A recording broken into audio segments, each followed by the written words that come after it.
sitting on 2 last hits, and you see Supreme on 12.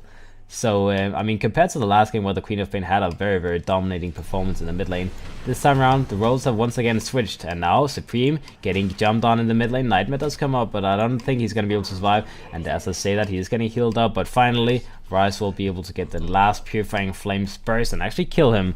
So, just after talking about the last is being very much in favor of the deep, he does get killed. So there's no mana actually on the Night Stalker, so a little bit, but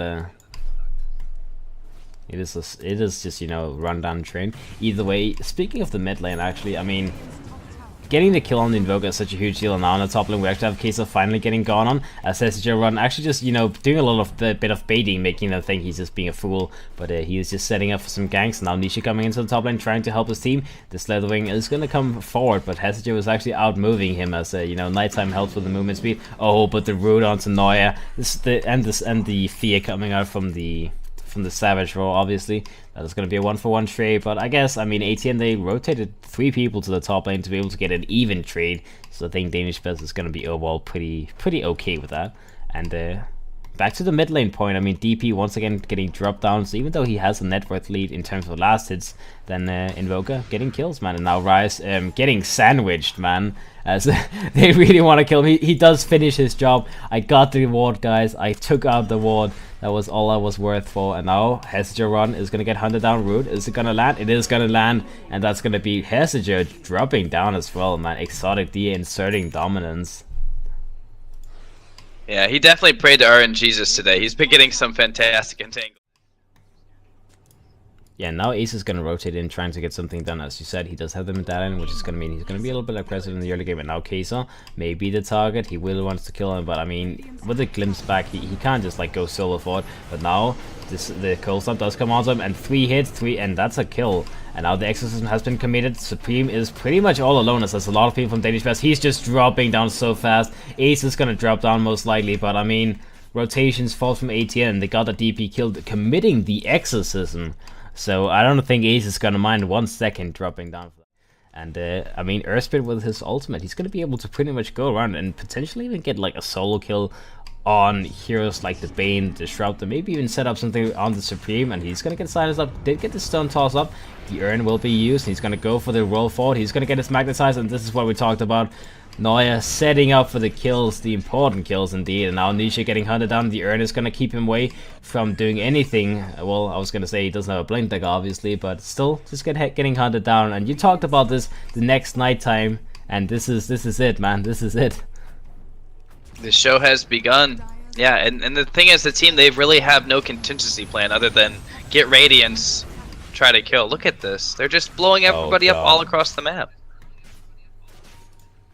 There's really nothing they can do. We do have Exotic D in the top lane, actually getting the push going, and maybe getting this pop by Supreme. Now you're gonna go for the roll away. They want to be able to contest this, and I mean, I don't think Danish Bears is gonna be looking to let this one go. Static Storm is available. They do have Fiend Squib available as well, so this is the time for ATN. If they can get this Roche, if they can get a fight 1 here, Kai'Sa going for the Static Storm onto Babyknight, getting a stun onto him, and now. Oh, let's see. Night Stalker is going to be the first one dropping down. False Promise used onto Noya. Supreme taking a lot of damage, but he's staying alive. And now, not dropping down. Ryze trying to burst him. Not going to happen as the DP gets 2 kills. The Roche gets completed by Exotic D, and talking about what they had to do to come back in the game, man. Babyknight is now going to get hunted down, and this is pretty much the comeback coming out from ATN as they just contest that Roche. They win the fight, they get a lot of kills, they get the Roche kill, they get the Aegis, and now maybe even getting Babyknight. I mean, 3 hits, no roots. I guess his luck ran out. Maybe, okay, 5 hits, no roots. Oh, it came, guys. Finally. My route has been completed. Either way, that's going to be 4 dead on the side of Danish. 3 of those kills in that last engagement. So, it's go time now.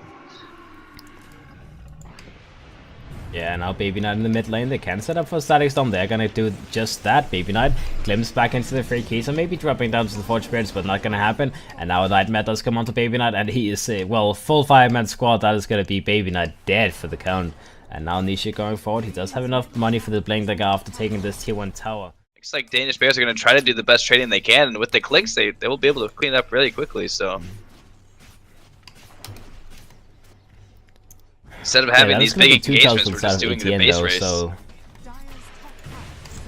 Yeah, and that's a tier 3 top being taken by Danish Bears if they can do it. But now a static storm will be set up. They're actually going to be kept in the base. Now that's a mass TP rotation coming out from ATN. Kaiser giving his life for the cause. Maybe if they can win this fight, that's going to be huge. But speaking of that, we have Ace actually running inside the base very deep, going for the TP out. He will be fine. HeStEJoE-RoTTeN not so lucky, as he's going to be the one dropping down. Arguably actually fine for Danish Bears, because I thought there was going to be a lot more people dropping down. The static storm was okay, didn't really catch anyone, but at least forced them to not go the typical way to escape.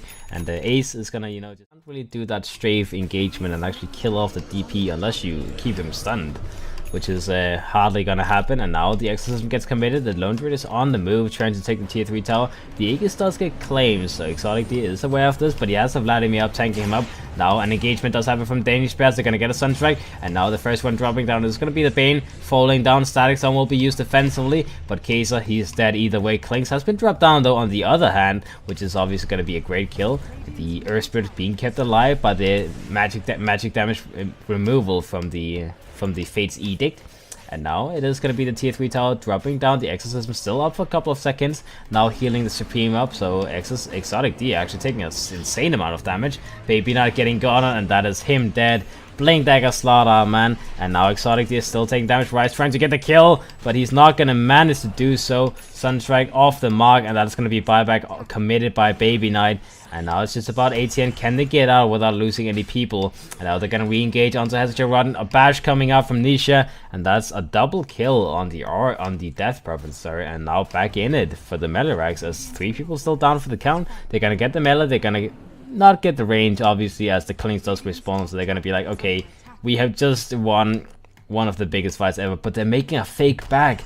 They're smoking up instantly. They want to keep on getting something, and Ace walking right into it, thinking that they were backed up. He's gonna get killed. So speaking about backing up, and now they're just gonna go right back forward. That was a beautiful fake back, honestly. Such optimization's been fantastic for each hero.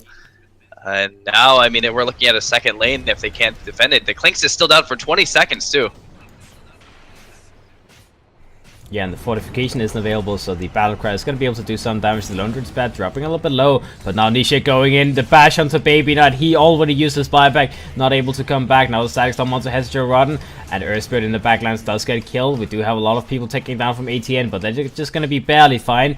Buyback committed by Earth Spirit, but he already used his ultimate, so that bash once. It's going to be another bash. Are they going to get it? He's going to get kicked away. He's like, go back to the base, heal up, you fool. But now Noya is getting brought back in, rolling away from the ring. And he's going to be fine for now, but as I say fine, you lose the racks. Oh, and Nisha going in. Elisha actually sleeping it up and making a dodge, but doesn't matter too much. Vayne does finally get killed. Danish Bears trying to kill off the bear as well now. As I don't know if it has actually been resummoned. It has already, so yeah. HeStEJoE-RoTTeN does get killed. Rise getting killed as the next one. Noya getting killed. So a beautiful 3-man slithering crush as ATN. They're going for the money. They're going for the big money, and who can stop them? Wow, Danish Bears, the decided favorites according to the betting odds and most of the people in chat at least as well. And ATN just coming to show that, hey, odds don't mean shit. The numbers are one thing, but they're just playing out of their minds. Game 1 and 3, just very, very perfect cohesion. The scoreboard doesn't even tell the whole story.